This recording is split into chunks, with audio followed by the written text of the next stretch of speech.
bien, tout d'abord, merci beaucoup à Cosmos et à 100 degrés de m'avoir invité. Tout d'abord, en commençant, j'aimerais attirer votre attention sur l'image. Avez-vous déjà eu ce type d'image-là dans vos milieux? Un ballon, 4 enfants. On peut voir que les 3 en avant là, compétitionnent férocement pour aller atteindre le ballon. Donc, on peut voir par les bras là, entrelacés qu'il y a une petite compétition, puis ils ont sûrement un niveau d'habileté moteur assez similaire. Mais le petit derrière, moi, c'est mon petit chouchou, en fait, à travers le laboratoire de recherche en motricité de l'enfant. Nos travaux s'intéressent, entre autres, à comment on peut faire pour trouver des stratégies pour que lui puisse s'intégrer avec les 3 autres devant, sans qu'il se rende compte que lui, il n'a pas le même niveau de capacité que les autres enfants. Donc, à travers la conférence, je vais essayer d'élaborer différentes stratégies pour qu'on puisse vraiment intégrer cet enfant-là avec les autres enfants. Mais tout d'abord, il faut se poser la question, pourquoi il va avoir tendance à se retirer des activités avec les autres enfants? Même si ce n'est pas des activités qui sont à haut niveau sportif comme celle-ci. Donc, premièrement, ce que les études pointent là, en haut de la pyramide, c'est qu'eux, ils n'ont pas une bonne perception de leurs compétences. Donc, comme ils n'ont pas une bonne perception de leurs compétences, ils vont avoir tendance à s'auto-retirer des activités sportives, des activités sociales, des activités organisées, des activités de loisirs, des activités organisées très structurées là, comme le soccer, le hockey, etc. Donc, ça devient vraiment un fardeau pour les parents de toujours lutter pour essayer de les intégrer quand les parents savent très bien qu'ils doivent faire du sport, mais ils n'ont pas de moyens de les intégrer. Nous, comme intervenants, même chose. On essaie de les intégrer, mais souvent, ils vont avoir tendance à s'auto-retirer. Un autre aspect qui est pointé, c'est que leurs besoins ne sont pas comblés. Donc, à travers la conférence, je vais vous expliquer c'est quoi leurs besoins et comment on peut les combler. Ensuite, la compétition, la comparaison, c'est une autre raison pour laquelle les enfants vont se retirer. Évidemment, la compétition, rapidement, ils se rendent compte qu'ils ne sont pas capables, comme dans l'image qui a commencé la présentation. Rapidement, ils se rendent compte qu'ils ne sont pas capables de suivre les autres enfants. Mais au niveau de la comparaison, simplement en dribblant dans le cours d'éducation physique, même s'ils ne sont pas en comparaison, puis il n'y a pas d'adultes qui lui disent « Bien, t'es pas bon, regarde, lui, il est capable de le faire, pourquoi toi, tu n'es pas capable de le faire? » Même sans le côté malhabile des adultes, l'enfant, il est assez intelligent pour se rendre compte qu'il n'est pas capable de performer comme ses autres amis. Ce qui fait en sorte que la comparaison va faire en sorte qu'il va se retirer. Ensuite, pas de plaisir. Hein? Le plaisir est vraiment à la base de la pyramide. Si j'ai du plaisir, je participe. Ensuite, le type d'activité. Le type d'activité va influencer beaucoup le niveau de participation des enfants. Donc, je vous présente un court vidéo pour vous présenter, en fait, quels sont les différents types de jeux. Le jeu, c'est primordial dans le développement de l'enfant et comme je le disais, le plaisir est en haut de la pyramide. On peut voir environ 5 types de jeux chez l'enfant. Ils peuvent faire de l'activité physique, comme courir, sauter. Ils peuvent construire des châteaux. Ils peuvent imaginer des pouvoirs de super-héros. Ils peuvent aussi analyser les trajets des fourmis. Ils peuvent explorer, donc gravir des montagnes, aller voir qu'est-ce qui se passe derrière les cours d'eau. Bref, on peut les voir dans 2 contextes, jeu libre et jeu structuré. Le jeu libre, c'est l'enfant qui est maître de ses décisions. C'est l'enfant qui va initier le jeu. C'est l'enfant qui va faire ses propres règles. Finalement, l'enfant va développer sa créativité, il va développer son autonomie, il va apprendre à autogérer les risques, il va beaucoup découvrir, en fait, qu'est-ce qui se passe dans l'environnement. Par exemple, lui, ici, il gravit, il autogère son risque, et puis là, il se dit « Ah, des racines, c'est-tu solide, ça, des racines? » Puis là, oups! Il développe sa motricité en testant les lois, en testant l'environnement. L'environnement est reconnu pour être très riche au niveau de la stimulation des enfants. Ici, il y en a un qui fait une petite relax, l'autre, il grimpe, l'autre le traverse, l'autre passe en dessous. Il n'y a pas de structure, mais ça permet à l'enfant de se déplacer en fonction de sa capacité. Ça permet de se déplacer à son rythme, puis ça le permet de s'intégrer à sa façon à travers le jeu. Ce qui est recommandé, en fait, c'est de laisser les enfants jouer pour laisser libre cours à leur imagination. Comparativement au jeu structuré qui, lui, est régulé par un adulte. L'adulte fait les règles, il planifie le jeu, souvent il va l'animer. Donc, c'est très intéressant puisque ça permet d'aller développer des capacités motrices spécifiques à des sports, par exemple, comme le soccer, le baseball ou le hockey. Ce sont des jeux structurés, sont encadrés par un adulte, sont encadrés par des règlements. Mais le fait de faire bouger des enfants dans un contexte structuré, ça peut aussi leur permettre d'aller chercher des patrons moteurs, donc des gestes plus spécifiques que l'enfant n'aurait pas été exploré par lui-même s'il était seulement en contexte de jeu libre. Donc, nous, comme intervenants, par exemple, ici, on veut les apprendre à dribbler. Donc, à 2 mains, c'est plus facile. On y va contrôler 2 bonds, on contrôle le ballon. Mais ici, on voit très bien que le petit garçon avec la camisole bleue, c'est difficile. Donc, dans ce contexte-là, lui, il est très intelligent. Il se dit « Ah, je vais changer de ballon, c'est peut-être le ballon le problème. » Donc, même s'il y a des difficultés au niveau moteur, il est très, très, très intelligent. Mais nous, comme intervenants, il faut trouver une façon que les autres ne soient pas capables d'identifier que lui, c'est plus difficile. Puis il faut trouver une façon que lui ne se rende pas compte non plus que c'est plus difficile pour lui, pour qu'il ait confiance en ses capacités. Par exemple, ici, il y a une structure qui est prédéfinie. On travaille l'équilibre avec un petit parcours. Mais le petit garçon avec la camisole, avec le gilet vert, pourrait avoir des troubles moteurs, puis le petit garçon qui vient de quitter, lui, pourrait être un hyperactif. Donc, un enfant lent, suivi d'un enfant qui, vite, il faut que ça bouge, il est impulsif, évidemment, ça fait des problématiques. Donc, le fait de faire différents parcours, et pas des parcours qui font de point A à un point B, mais différents parcours qui tournent, c'est moins identifiable qui est compétent de qui n'est pas compétent. Les structures de jeu dans les parcs, même si l'enfant joue librement dans la structure de jeu, c'est des jeux structurés. Ici, on a une structure, c'est une trampoline, mais l'enfant est quand même libre. L'enfant, à travers le jeu, il peut créer différents mouvements. Il n'y a pas de règles circonscrites qui lui disent « tu dois faire ça sur une trampoline ». Mais par exemple, la petite barre ici, là, les échelles suspendues, qu'est-ce qu'un enfant spontanément peut faire d'autre que se pendre comme un singe? Il n'y a pas beaucoup de possibilités. Donc, l'enfant qui a un retard moteur, dans des structures de jeu, c'est démontré qu'il va s'auto-retirer, puis il n'y aura pas un jeu très, très actif.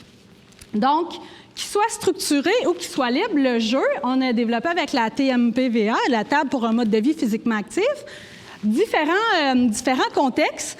Vous allez pouvoir aller chercher plus d'informations. Mais pour l'instant, ce qu'on sait, c'est d'avoir un jeu actif qui est de modéré à vigoureux. C'est-à-dire que les enfants, il faut qu'ils bougent assez pour avoir des petits yeux rouges, pour être légèrement essoufflés. C'est là que les bénéfices seraient optimaux pour les enfants, pour leur santé. Donc, vous voyez la quantité de possibilités qu'on peut faire à travers le jeu libre, le jeu structuré, et la nature est un enrichissement dans ces 2 contextes-là. Mais il y a des avantages pour les 2. Lequel est le meilleur? Donc, il y a des chercheurs qui se sont penchés sur la question. Ils ont regardé la participation, le taux de participation pour le sport organisé et pour le jeu libre. On peut très bien voir ici que le jeu organisé, les enfants participent beaucoup moins que dans le jeu libre. Ensuite, ils se sont intéressés à les enfants, eux, qui ont des retards de développement moteur, c'est-à-dire pendant que Romy est capable de sauter sur un pied en avançant comme ça, son amie, du même âge, à 8 ans, elle essaie de se tenir sur une jambe, mais est encore chambranlante.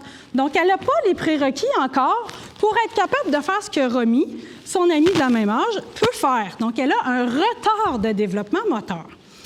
Puis ça se traduit dans les activités de la vie quotidienne, ça se traduit dans l'écriture, pendant que ses amis sont capables d'écrire en lettres cursives de façon très, très fluide.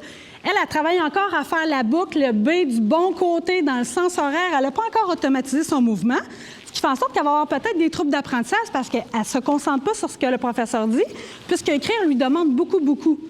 Là, en plus, dans la vie quotidienne, manger, s'habiller, etc., c'est difficile. Donc, ces enfants-là qui sont en gris, dans les familles des troubles de développement moteur, il y en a beaucoup.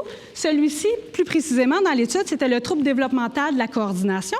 Donc, ces enfants-là, quand on compare en gris, ils sont en gris, quand on les compare jeu organisé à jeu libre, on peut voir qu'ils participent moins dans le jeu organisé que dans le jeu libre également. Donc, favoriser le jeu libre pourrait être une solution pour les enfants atteints de retard de développement moteur. Mais comme on a dit, c'est un gradient. Nous, comme intervenants, on peut avoir des objectifs développementaux, on peut avoir des objectifs thérapeutiques. Donc, on ne veut pas aller extrêmement dans le jeu structuré, mais on ne peut pas nécessairement aller toujours dans le jeu libre.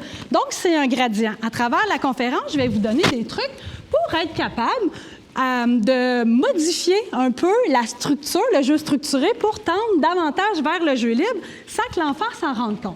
Donc, on va aborder quelques points sur l'aménagement, quelques points sur comment augmenter la motivation de l'enfant et finalement, quelques petits trucs en rafale. Donc, on commence avec les aménagements.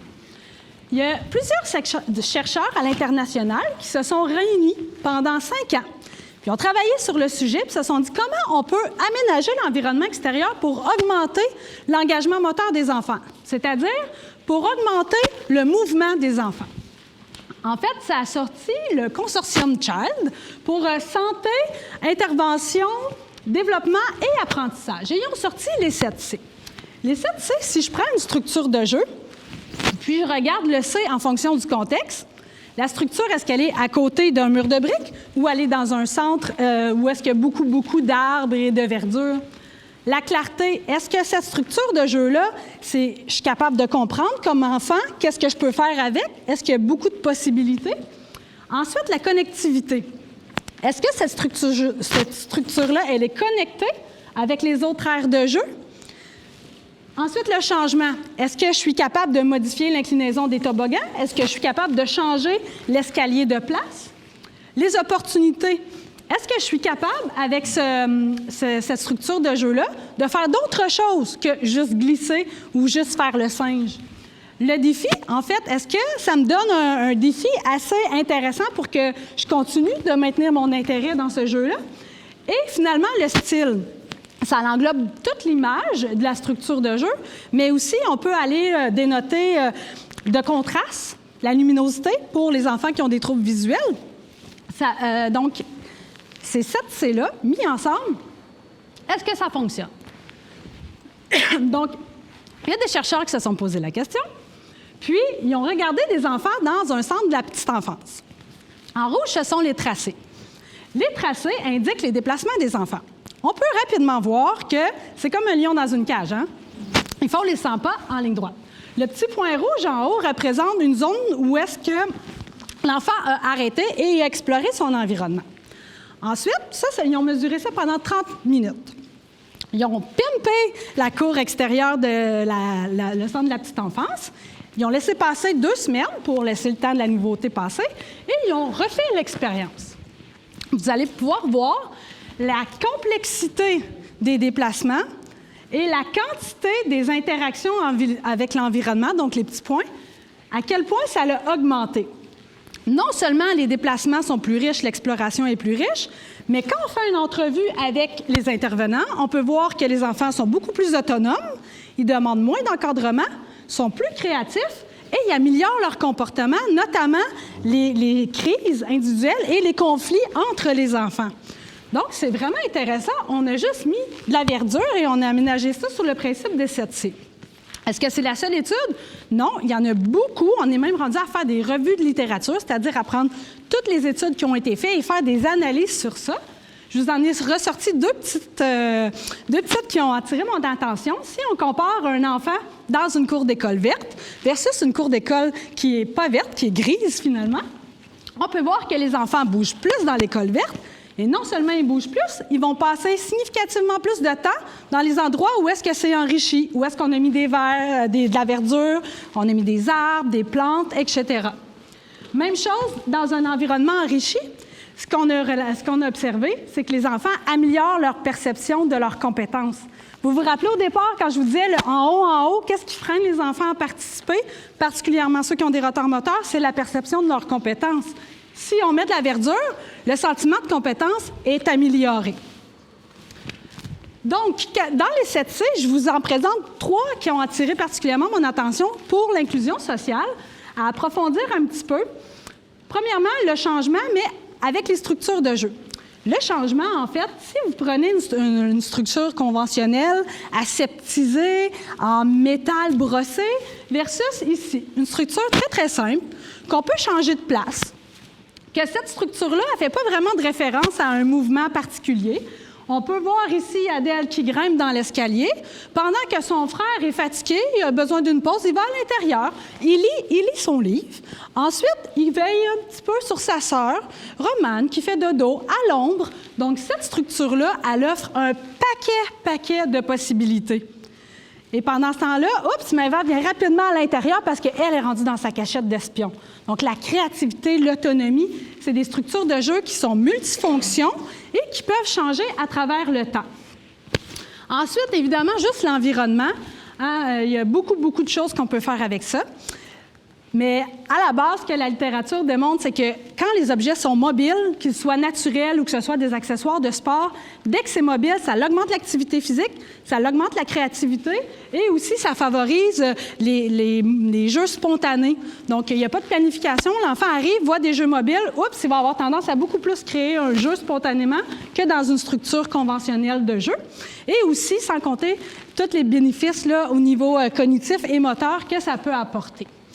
Donc, la faune et la flore en soi est un changement et est multifonction.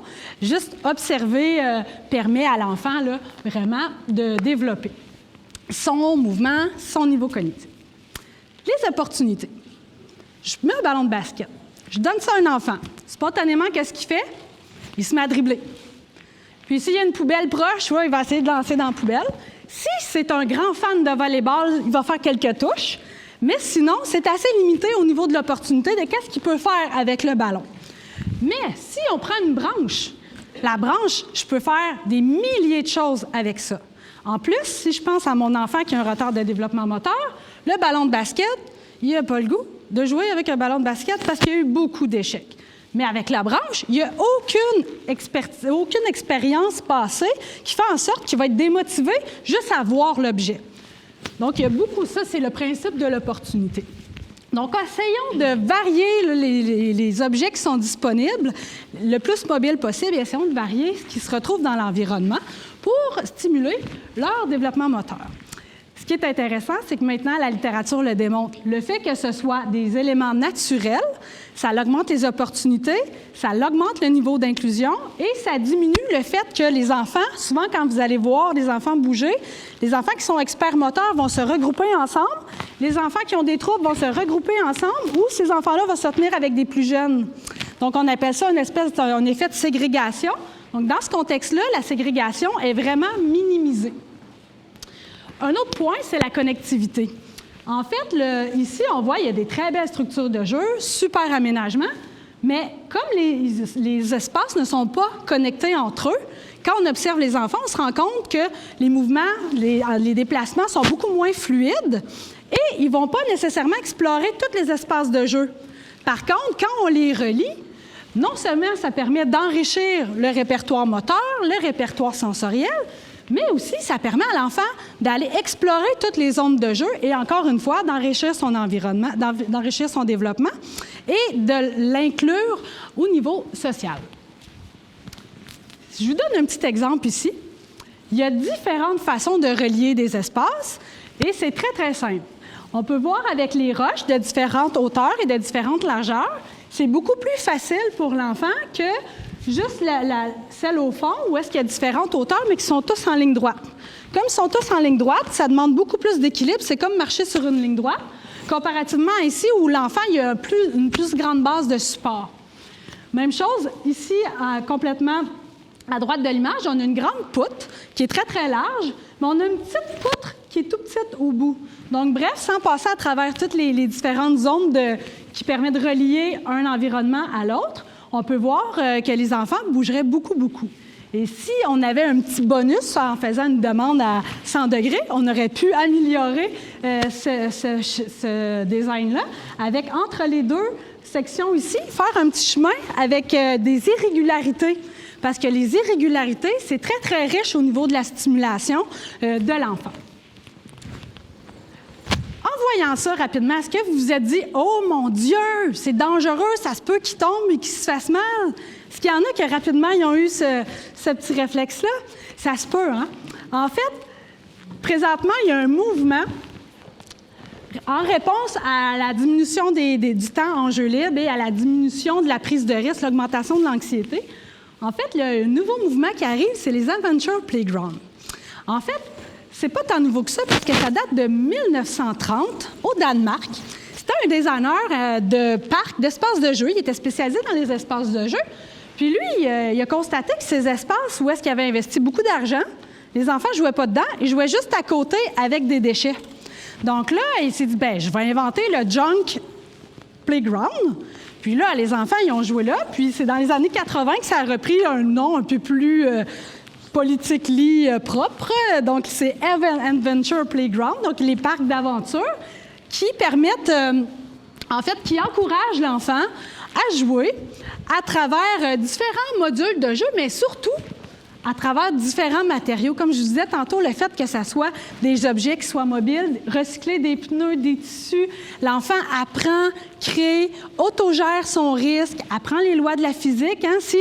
Où ils prennent le gros pot rose en haut, puis ils décident de mettre un 2x4 dessus pour se faire une catapulte, rapidement, il faut qu'ils trouvent le centre de masse de l'objet. C'est les lois de la physique qui, tranquillement, pas vite, sont enregistrées dans le cerveau de l'enfant, puis il apprend à fonctionner dans un environnement.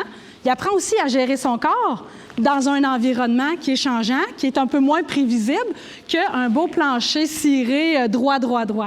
Bref, c'est très, très riche. Il y a beaucoup d'initiatives qui sont faites en ce sens-là. Il y a de la recherche aussi qui est faite en ce sens-là. Bref, ça supporte le principe des jeux libres que je vous ai parlé précédemment. Ça supporte également tous les principes qu'on a discutés au niveau que je viens de nommer. Je vais juste faire ça de ne pas vous en oublier. Diminution de l'anxiété, augmentation de la confiance en soi. Donc, la confiance en soi, je rappelle que c'est dans l'élément principal de l'auto-retrait de la participation aux activités physiques. Donc, ça fait le tour rapidement pour ce qui est de l'aménagement. Maintenant, la motivation. Pour que l'enfant ait du plaisir, pour que l'enfant veuille participer, même si on a un super jardin aménagé au principe des 7C, ça se peut que l'enfant n'ait pas nécessairement le goût de participer pareil parce que ses besoins fondamentaux ne sont pas comblés. Pour ceux qui ont un peu de base là, en psychologie, la pyramide de Maslow, ça en fait partie. Donc, nous, comme intervenants, la littérature démontre qu'on est un des éléments critiques à la motivation de l'enfant à participer. Comment on peut faire pour les aider? C'est en comblant les 3 besoins de base, qui sont l'appartenance, les compétences et l'autonomie. Si je supporte ces 3 besoins fondamentaux-là, l'autodétermination est comblée, ce qui fait en sorte que la motivation à participer va augmenter, et non seulement elle va augmenter, au lieu de devenir de façon extrinsèque, c'est-à-dire « mon parent il va être content de moi » ou « je vais avoir une médaille », c'est intrinsèque. C'est mes valeurs, c'est mon goût, c'est mes besoins, j'ai le goût d'y aller parce que j'aime ça, aller faire du soccer, par exemple. C'est quoi, concrètement? On commence avec l'appartenance. Tout être humain a le besoin fondamental d'appartenir à un groupe, d'être reconnu, de se faire accepter, d'avoir un sentiment de sécurité. En fait, on veut avoir un sentiment d'attachement significatif avec non seulement notre intervenant, non seulement nos amis, mais avec notre école ou notre centre de la petite enfance, avec nos souliers, avec notre ballon, avec les accessoires sportifs. Bref, l'appartenance, c'est très, très, très, très large. Donc, quand on supporte l'appartenance, c'est le premier besoin de base. Donc, comment on peut faire concrètement? À la base, c'est de travailler en collaboration. On veut faire du team building, on veut faire travailler les équipes ensemble, on ne veut pas faire de compétition. Donc, tout le monde, quand on construit nos jeux, c'est tout le monde vers un but commun. Par exemple, tous les ballons sont à droite et l'objectif, c'est que tous les ballons soient à gauche. Go! C'est une consigne qui est très, très simple. Tout le monde y va à son rythme et tout le monde a un objectif commun. Ensuite, il y a 1000 façons, là, je suis sûre que vous avez déjà plein d'idées. On n'a pas besoin d'être membre là, d'un club sportif pour avoir une carte de membre. Seulement d'être dans un groupe, d'être dans une école, on peut avoir une carte de membre, on peut avoir des gilets, on peut avoir des cris d'équipe. Le plein air est un excellent moyen de développer la coopération et l'appartenance à un groupe. Imaginez-vous, vous avez 5 enfants de 10 ans. Ils doivent tous ensemble travailler en équipe pour mettre le canot sur le dessus du pick-up. Ensuite, ils doivent le débarquer tous ensemble. Ils doivent se synchroniser pour la porter à l'eau. Et une fois qu'ils sont à l'eau, ils doivent ramer tous ensemble. Ensuite, ils sont rendus, exemple, à monter la tente, à faire le réchaud, à couper du bois. C'est une équipe. Donc, le plein air est un excellent moyen pour développer l'appartenance. Si je résume, 1, il faut développer un lien avec l'équipe, et 2, la collaboration. Deuxième besoin fondamental, c'est l'autonomie. Tout être humain a besoin de sentir qu'il y a un contrôle sur sa vie, qu'il y a un contrôle sur ses actions. En fait, quand je dis ça, c'est un besoin de pouvoir. Mais quand je dis ça, c'est pas un enfant roi qui décide tout. Il y a le respect, les valeurs de base sont là. Mais le pouvoir, c'est, des fois, est-ce que je peux faire des choix?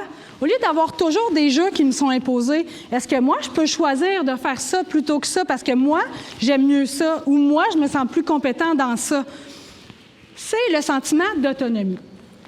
En fait, à travers l'autonomie, on peut supporter de différentes façons. On peut faire des ateliers. L'enfant choisit à quel atelier il va, mais on travaille, par exemple, toujours l'objectif du lancer. On peut développer des parcours, on peut développer beaucoup de façons de faire, mais en l'observant l'enfant et en communiquant avec l'enfant pour faire ressortir qu'est-ce qu'il aime, c'est quoi ses goûts, qu'est-ce qu'il n'a pas aimé, ça nous permet de mieux adapter par rapport à ce qu'il ressent, ce qu'il vit.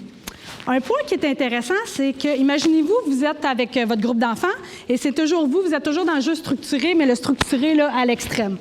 Ce que la littérature démontre, c'est que les enfants qui ont une perte d'autonomie, comme ça, qui n'ont pas assez de choix, non seulement ils peuvent avoir des troubles de comportement pour essayer de reprendre du pouvoir, mais aussi, c'est démontré qu'ils vont avoir un épuisement physique et un épuisement émotionnel. Donc, c'est très large et l'impact peut être assez dévastateur dans certains cas. Troisième point et le dernier, c'est les compétences. Si je me sens compétent dans mon action, bien, je vais avoir beaucoup plus confiance, comme je vous le disais tantôt. Mais ça, c'est un besoin fondamental. Tout le monde, que ce soit un adulte ou un enfant, a besoin de sentir qu'il est efficace dans son environnement et qu'il peut exprimer de différentes façons ses compétences devant ses pairs. Donc, quand on veut jauger le niveau de difficulté, en fait, il y a un vieux graphique là, que sûrement vous avez vu là, à travers vos cours. D'un côté, on a le niveau de la difficulté de la tâche et de l'autre côté, on a le niveau d'habileté. Donc, plus je suis habile au niveau moteur, plus mon niveau de difficulté de la tâche doit être élevé pour que je sois dans la zone, là, on appelle ça la délicieuse incertitude. C'est en jaune ici, il faut se situer dans la zone en jaune lorsqu'on dose le niveau de difficulté de la tâche des enfants. Si un enfant a de faibles capacités, évidemment, on ne veut pas avoir une tâche trop difficile parce que le niveau d'anxiété augmente. Mais l'inverse est aussi vrai. Si l'enfant n'est pas assez stimulé, il n'y a pas de défi, bien là, il va être ennuyé et il va être démotivé, il va abandonner les tâches. Donc, qu'est-ce qu'on peut faire concrètement? Le jeu libre, l'autogestion dans la prise de risque. L'enfant, avec ça, on va le supporter dans sa capacité à exprimer ses compétences motrices. Le feedback positif, par rapport à une tâche motrice, évidemment, c'est bien. Mais ce n'est pas seulement de nous, l'intervenant ou du parent, les amis aussi. Donc, dans l'appartenance, on peut montrer aux amis à souligner les bons coups des autres amis, ce qui fait en sorte que les compétences et l'appartenance peuvent être enrichies dans ce type d'activité. Ensuite, toujours avoir dans sa poche d'en arrière, surtout si on a des stagiaires ou des gens qui commencent dans le milieu, peut-être les seniors parrainés, là, des gens qui commencent, mais toujours avoir un répertoire d'actions motrices qu'on peut faire pour augmenter la tâche ou diminuer la tâche, le niveau de difficulté de la tâche qu'on est en train de faire. Donc, rapidement, pendant que les enfants jouent, on peut dire « Ah, est-ce que tu as le goût d'essayer ça? Tu n'as pas le goût, c'est pas grave, tu n'es pas obligé. » Donc là, ils ont le choix. Tu as le goût d'essayer? OK, hey, on essaye ça comme ça. Donc, oups, elle augmente la difficulté. On intervient de la même façon avec l'autre ami, mais on diminue la difficulté de la tâche. Mais l'enfant, il ne s'en rend pas compte que c'est plus difficile de le faire à deux mains qu'à une main. Donc, à travers ça, en intervenant de ces façons-là, bien, ça peut donner une chance aux enfants de pouvoir exprimer leurs compétences. Et finalement, c'est un classique, mais il faut respecter le rythme d'apprentissage de chacun. Les enfants qui ont des retards moteurs, ils sont plus lents. Même si on dit « Vite, on s'en va à la récréation, vite, habille-toi » ou « Vite, on fait ça, puis après on s'en va. Concentre-toi, là, tu vas être capable. » C'est comme de dire « On tire sur une fleur pour qu'elle pousse plus vite. » Il n'y a pas les capacités. Donc, nous, il faut se trouver des trucs. Peut-être qu'en premier, cet enfant-là pourra aller s'habiller. Comme ça, les autres y suivent, mais les autres sont beaucoup plus rapides. Même chose quand il va manger au service de garde. Peut-être que c'est lui, il faut qu'il ait son repas en premier parce que c'est un petit peu plus long. Mais de cette façon-là, il ne s'en rend pas compte, mais c'est favorisant pour lui. Donc, on respecte son rythme de mouvement.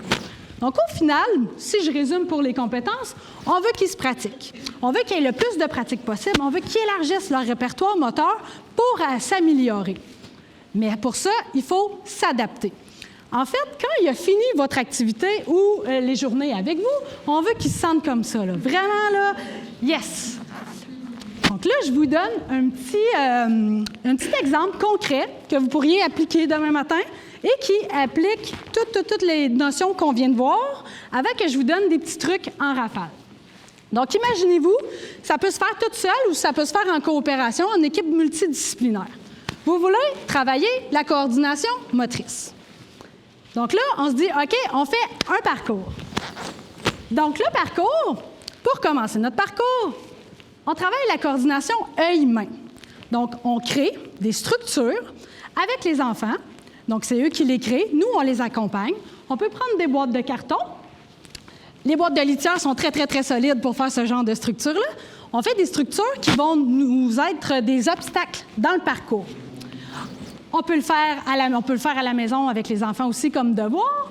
Si on a accès à des accessoires, des outils, etc., on peut prendre du bois, on peut laisser aller le plus possible l'imagination des enfants et de récupérer des vieux matériaux pour créer le propre défi, leurs propres obstacles. Une fois que cette boîte-là, par exemple, est créée, on la met dehors et on la met dans un environnement le plus irrégulier possible. Donc, sur différents matériaux, sur différentes surfaces, si c'est possible. On travaille la coordination intersegmentaire dans ce cas-là. C'est-à-dire que mon bras droit doit travailler avec mon bras gauche, avec ma jambe droite, avec ma jambe gauche, pour que je sois coordonnée, pour être capable de prendre mon obstacle et aller le déposer à l'endroit désiré que moi, comme enfant, je vais choisir de déposer dans le vaste parcours. Dans cette conception-là, que évidemment, c'est les enfants qui créent, les enfants, non seulement ils vont travailler la coordination intersegmentaire, mais aussi ils vont travailler la force parce que transporter les objets d'un point A à un point B, ça travaille quand même la force un peu. Et aussi, ça va permettre de travailler les capacités cardiovasculaires. C'est-à-dire que, comme je disais tantôt, les petites joues rouges vont apparaître et là, on les laisse créer. Donc, par exemple, vous avez différents buts. Vous avez des cerceaux collés au mur, vous avez des buts, différentes sortes de buts, mais on ne veut pas qu'un but soit ici et ici, parce que qu'est-ce que ça fait au soccer, au hockey? C'est toujours comme ça qu'ils sont positionnés et spontanément, les enfants, ce qu'ils vont faire, c'est des courses de droite à gauche. Donc, on met les buts dos à dos, latéralement, croche. On veut que ce soit le plus éclaté possible. Ensuite, on met différents obstacles. Là, vous pouvez laisser aller votre imagination. Des obstacles également naturels. Différentes possibilités. Même si vous êtes juste dans une cour asphaltée, vous pouvez prendre des tapis, du gazon synthétique pour aller modifier la résistance lorsque les enfants vont bouger. Et là, finalement, on travaille la coordination œil-pied. L'objectif du jeu est très simple. Vous avez chacun un ballon. Vous choisissez votre ballon et vous devez le transporter à travers le parcours. Très simple. Tout le monde a compris? Go! Les enfants vont se placer où ils le désirent dans le parcours. Quand tout le monde est prêt, quand tu es prêt, tu lèves ta main. Une fois que tous les enfants ont leurs mains élevées, on lance le cri d'équipe qui lance le go. Donc là, les enfants, ils bougent, ils se déplacent comme ils veulent à travers les différents parcours qu'ils ont choisis. Donc ça, c'est la zone fun. Ensuite, il y a la zone échange de ballons, parce qu'on s'entend que dribbler avec un ballon de basket ou dribbler avec un ballon de soccer, c'est différent que de dribbler avec un ballon de football. C'est pas la même réaction. Donc, on veut élargir le répertoire moteur de l'enfant et finalement, il y a la zone défi. La zone défi permet de supporter l'enfant dans sa créativité si jamais il y a besoin ou si il y a besoin d'un défi supplémentaire parce que pour lui, dribbler, c'est assez simple. Donc, on a une zone où est-ce qu'il y a plein de pictogrammes. L'enfant va taper sur le pictogramme de son choix. Et là, il devient avec un défi. La main dans le dos, dribbler juste avec la main droite, dribbler juste avec le pied droit, juste avec le pied gauche. On peut aussi avoir un défi monté. Donc, à chaque fois qu'il y a un obstacle, l'enfant doit monter dessus tout en dribblant le ballon. Donc, il doit se coordonner davantage. Il peut avoir un défi tortue aussi. Parce que, comme je disais, les enfants qui ont des retards moteurs vont avoir tendance à être plus lents. Donc là, ils peuvent dire, bien, moi, je fais le défi tortue. C'est super, mais c'est bien aussi pour l'enfant hyperactif. C'est bien aussi pour le contrôle du mouvement parce que c'est beaucoup plus difficile de contrôler son ballon lentement que le contrôler rapidement. Donc, l'inverse est aussi vrai. Le défi tortue pour les enfants qui veulent se défouler. Il y a les défis duo, les défis trio pour ceux qui voudraient coopérer ensemble, mais ce n'est pas obligatoire. C'est les enfants qui choisissent. Ils sont tannés d'avoir un défi, ils retapent sur la pancarte et c'est terminé, ils n'ont plus de défis à accomplir. Puis vous régissez pas ça. Les enfants, là, ils vont, même s'ils ne respectent pas, c'est libre, en fait. Donc, qu'est-ce que ça fait de faire ce type d'aventure-là? En fait, il y a un paquet de bienfaits qui est démontré là, dans plusieurs études. Tout d'abord, il y a la persistance ils vont être plus persévérants, ils vont être plus créatifs, ils vont être plus excités de le faire, l'intérêt va augmenter. Ils vont avoir également plus de concentration quand ils vont le faire. Les professeurs d'éducation physique qui ont implanté ça, l'autodétermination, dans leurs cours, ils ont vu une augmentation significative du taux d'inscription en éducation physique option l'année d'après. Donc, c'est vraiment intéressant. L'adhérence à l'activité physique à long terme aussi a été démontrée. La confiance en soi. Bref, beaucoup de bienfaits juste à supporter l'autodétermination. Et aussi la littératie physique. Puisque je suis plus motivée à bouger, je bouge plus, je suis plus confiant, bien, j'augmente mes compétences à bouger parce que j'augmente ma pratique.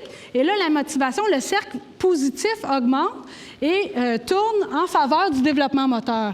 Sinon, c'est le cercle inverse qui se passe. L'enfant, il n'a pas confiance en lui, il n'a pas confiance en lui, se retire, ne développe pas ses capacités motrices, donc il devient encore moins bon. Et là, c'est la spirale inverse. Donc, on veut favoriser ce type de spirale-là. Donc, nous, comme intervenants, ce qu'on veut être, c'est supporteur. On ne veut pas être directif, on ne veut pas être contrôlant, on veut supporter l'enfant, on veut l'écouter et y offrir un éventail de possibilités. Donc, rapidement, les petits trucs et astuces. On disait, les objets mobiles. Donc, on a fait le bac actif du laboratoire de l'UQAM, en fait, dans ce guide-là qui est gratuit, qui est disponible sur Internet. Vous allez pouvoir avoir non seulement des exemples par rapport à ça, mais des exemples de jeux qu'on peut faire dehors qui respectent en général les principes du jeu libre et de la prise de risque. Donc, le bac actif. Ensuite, le banc de l'amitié. Donc, ça, plusieurs écoles ont eu cette initiative-là, mais ça fait en sorte qu'un enfant qui se sent exclu peut aller s'asseoir sur le banc de l'amitié et d'autres enfants viennent avec lui pour pouvoir jouer. Donc, ça, c'est pas mon idée. Il y a plusieurs écoles qui ont eu des super belles initiatives et ça fonctionne très bien. Aussi, les projets de jeunes leaders. En fait, on peut prendre un enfant qui a eu des troubles moteurs et que, rendu en 6e année ou à l'adolescence, il vient aider les autres enfants, partager, les supporter. Ou on peut prendre des enfants avec un développement qui est standard, neurotypique, comme on dit, mais ces enfants-là, on les outille pour supporter l'autodétermination des enfants, qui va faire en sorte qu'ils vont animer les jeux quand on voit qu'il y a des enfants qui sont un petit peu en retrait. Bien là, ils vont être plus facilement intégrés. Il manque juste une petite vidéo entre les deux. Donc, moi, ce que je vous dis, c'est de laisser aller votre instinct, parce que jusqu'à ce que j'ai vu avec Cosmos, il y a vraiment beaucoup de choses qui se font, très créatives dans la région. Bravo, continuez. Puis je vous présente un petit vidéo d'un collègue qui, lui aussi, a laissé aller sa créativité, puis il y a eu des résultats très, très, très favorables. Je vous le laisse écouter. À mon école, on a eu une idée de faire un sentier devant l'école pour honorer la mémoire d'un de nos collègues professeurs qui est décédé. Parce qu'il utilisait, lui, la devanture de l'école pour faire une chorale. Avec des parents bénévoles, on a réussi à faire un sentier. On a enlevé des portions de clôture de tous les cours d'école. Le sentier passe devant l'école et fait le tour de tous les cours d'école.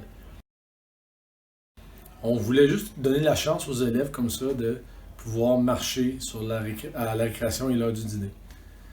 Étant donné qu'il y a une rue, pas très loin, on a mis des élèves brigadiers en charge de la sécurité des enfants. Ces élèves-là, quand ils ont constaté qu'il y avait beaucoup d'enfants qui marchaient, ils nous ont demandé s'ils pouvaient avoir un compteur dans les mains. Puis ils se sont mis à compter le nombre de fois qu'ils voyaient des élèves passer devant eux. Une récréation dure 20 minutes. Dans les récréations, on a entre 200 et 300 marcheurs. Et à l'heure du dîner, on en a au-dessus de 500. Il y en a que c'est les mêmes, mais on s'aperçoit que c'est les élèves qui marchent. La majorité, c'est les élèves que dans la cour d'école, ils étaient souvent sur les côtés, en retrait des jeux. Ils n'aimaient pas les jeux qu'ils pouvaient faire dans la cour. Ils étaient plus isolés, solitaires. Bref, le sentier a permis aux élèves d'avoir un mode de vie actif durant les récréations. On en est bien fiers. Bravo! Oui? Oui? Donc ça, c'est une belle initiative qui, initialement, n'a pas été faite spécifiquement pour l'inclusion sociale, mais qui a des super belles retombées. Donc, moi, ce que je vous dis, c'est que je continue en ce sens-là pour vous dire, soyez attentifs aux enfants, soyez créatifs, puis avec ça, vous allez pouvoir vraiment là, les supporter dans leur développement moteur. Donc, je vous remercie beaucoup. Et en terminant, je veux juste remercier mon équipe de laboratoire, qui sont vraiment une équipe super, qui nous challenge vraiment dans nos idées. Donc, voilà, merci beaucoup.